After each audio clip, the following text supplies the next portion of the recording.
Mike's got something, all right. He's got America.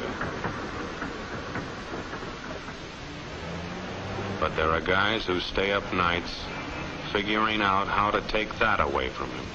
I happen to know the facts. My friends, I'm just an average American. But I'm an American. And some of the things I see in this country of ours make my blood boil. I see people with foreign money. I see Negroes holding jobs that belong to me and you.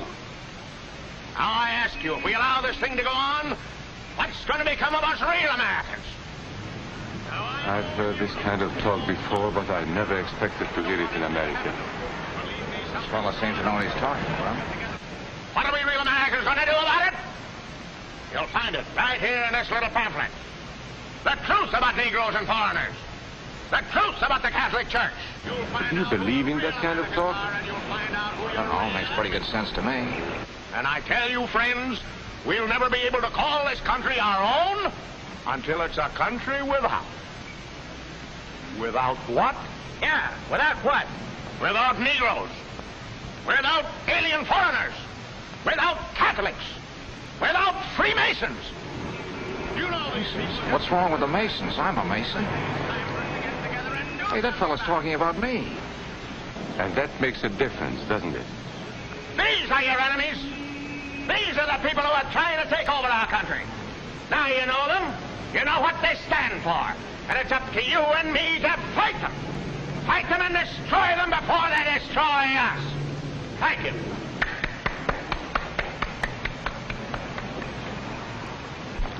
Before he said Masons, you were ready to agree with him. Well, yes, but he was talking about... What about those other people? But in this country, we have no other people. We are American people. What about you? You aren't American, are you?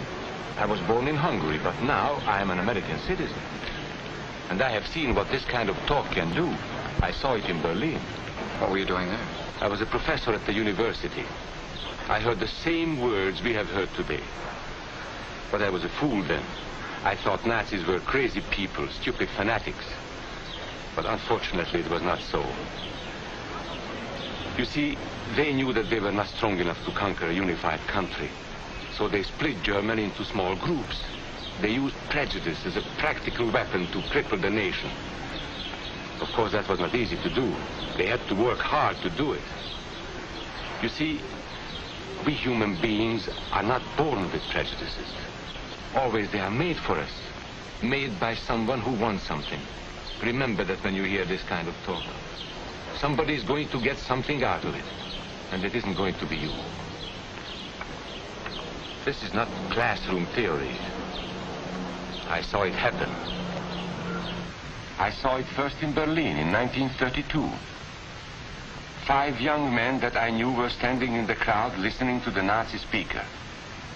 Eric was a Catholic. Anton, a student of mine, was a Jew. Heinrich owned a small hardware store. Karl was a farmer. And Hans was an unemployed metal worker.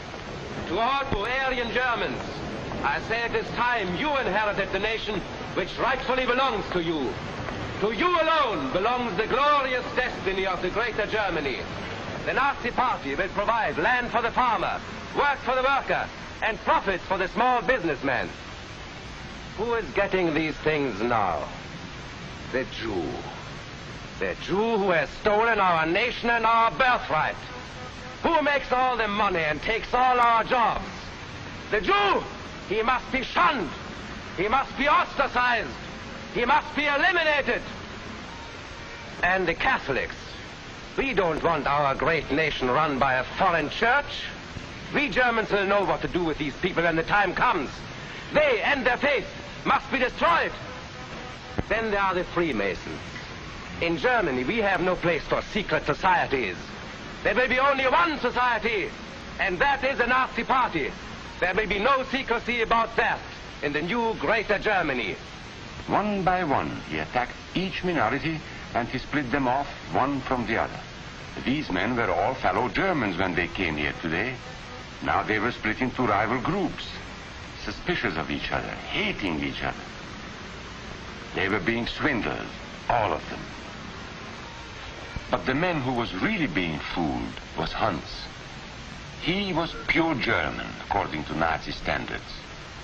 To him they promised everything, and he fell for it.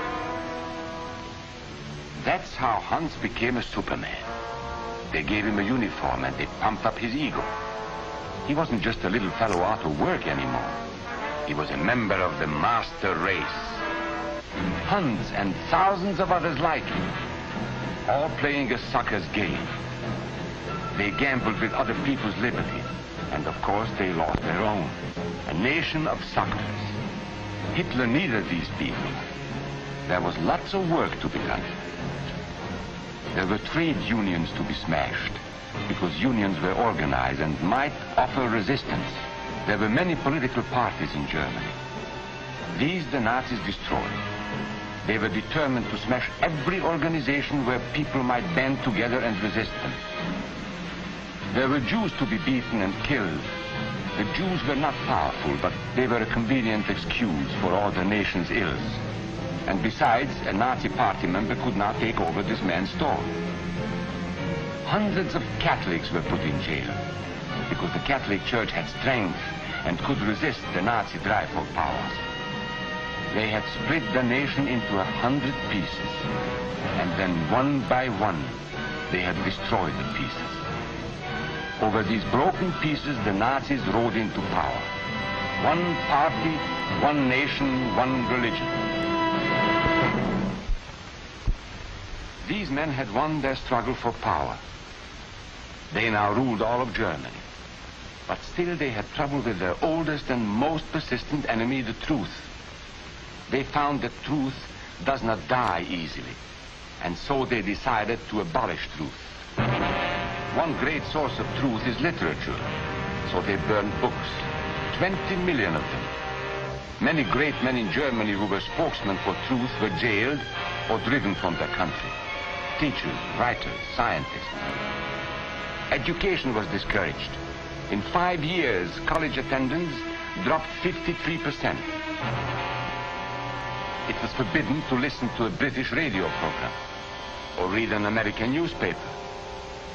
In Nazi Germany, you had to get your information from Dr. Goebbels. He knew what was best for you. The church was one force in Germany still strong enough to proclaim the truth in public. This Catholic priest was arrested the following day on charges of immorality. The Protestant church also continued to try and fight for truth. The Nazis put this man in a concentration camp. There were others who spoke for truth, and I am proud to say that educators were among them. And what, may I ask, is an Aryan? I don't know myself. But let us see what our present so-called authorities have to say about it. They say he is tall,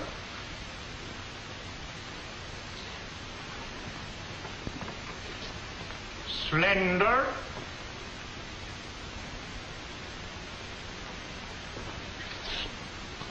blue-eyed, and blonde. There is no Aryan race. And more important, there is no master race. There are people who may find these ideas convenient, but science cannot support them. There is no scientific proof that there's any correlation between a man's racial characteristics and his native ability or character. In all racial groups, we find the same range of potentialities. We find idiots and geniuses. We find criminals and philanthropists. We must judge each man as an individual and not by the color of his skin or his eyes or by the length of his nose.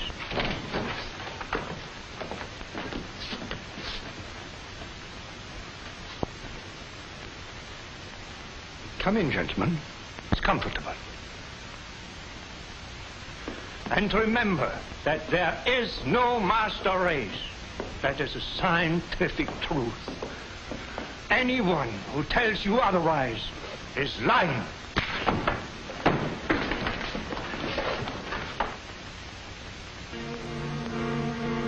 And so for all practical purposes, truth had been abolished in Germany.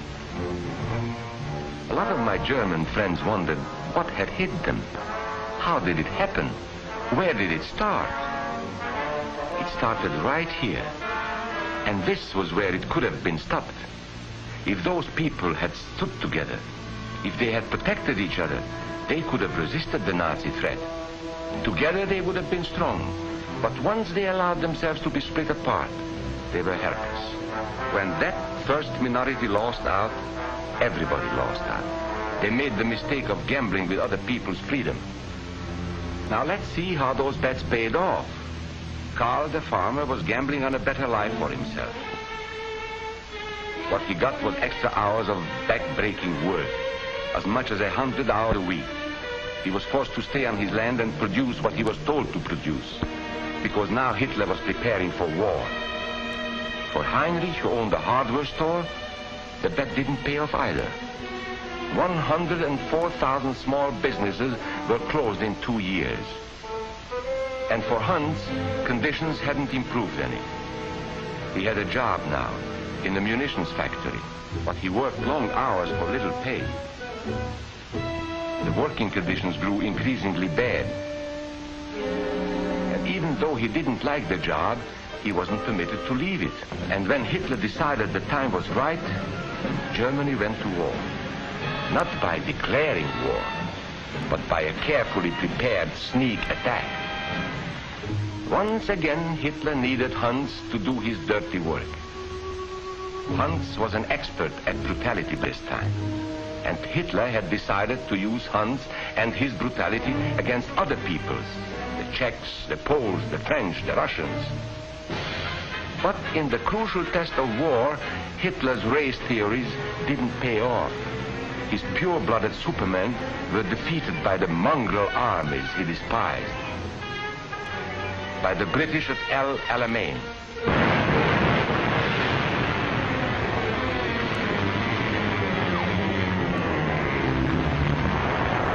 by the Russians at Stalingrad,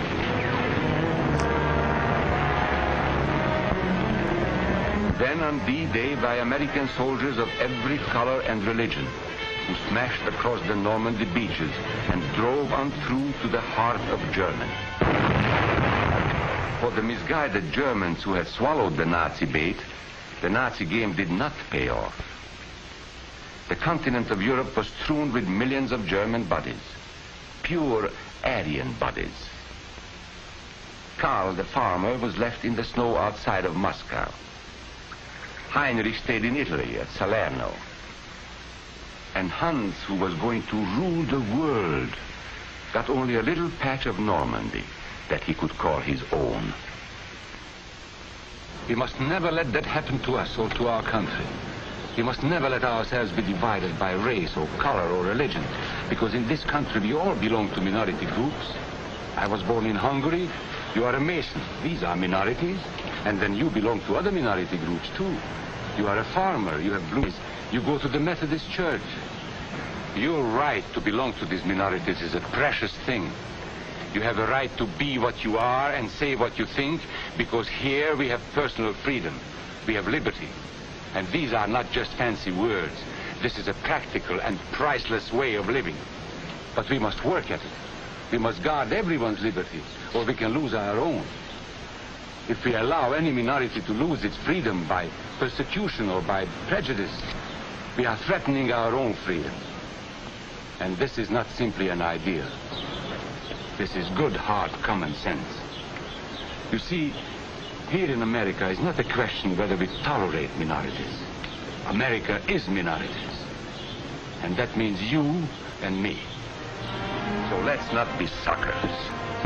We must not allow the freedom or dignity of any man to be threatened by any act or word. Let's be selfish about it. Let's forget about we and they. Let's think about us.